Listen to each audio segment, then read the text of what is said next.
हाय, आज आपण चिकन आणि कोंबडी वड्याची रेसिपी आणलेली आहे। त्याच्यासाठी एक पातेला घेतला, त्यामध्ये तेजपत्ता, दालचिनी, कांदा घालून चांगला परतून घ्यायचा। मग त्याच्यामध्ये वाटण घालायचा आणि तो पण परतून घ्यायचा चांगला एकजीव। नंतर मसाले घ्यायचे। मसाल्यामध्ये आगरी मसाला, मटन मसाला, हळद, मीठ घालून चांगला परतून घ्यायचा। असं एकजीव करायचा।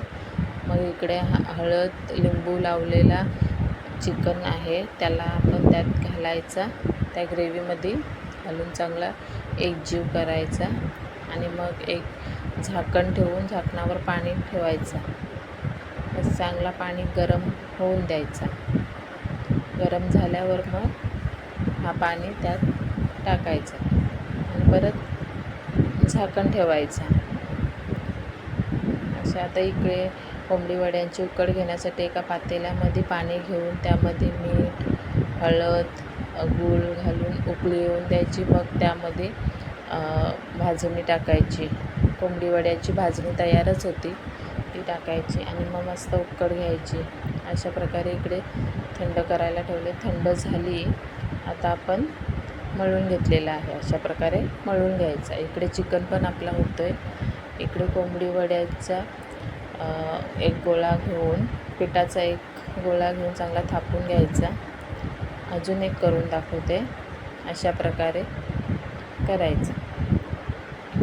नंतर तिकडे कढईमध्ये तेल ठेवलेलं आहे, तो चांगला मस्त कडकडीत गरम झालेला आहे। त्याच्यामध्ये ते सोडायचे वडे। बघा अशा प्रकारे कसा वडा मस्त टमटमीत फुललेला आहे। अशा प्रकारे बाकीचे पण वडे आपण इकडे तळून घेऊया। मस्त फुललेले होते, असे टम्म फुगलेले होते वडे। अशा प्रकारे गोल्डन ब्राऊन होईपर्यंत ते तळून घ्यायचे। आता इकडे आपले वडे झालेले आहेत। बाकीचे पण वडे तळून घेऊया। आता आपल्या इकडे चिकन पण झालेलं आहे। आता चिकन आणि कोंबडी वडे खाण्यासाठी तयार आहेत। कशी वाटली डिश तुम्हाला कमेंटमध्ये नक्की सांगा। लाईक, शेअर आणि सबस्क्राईब करायला विसरू नका। बाय।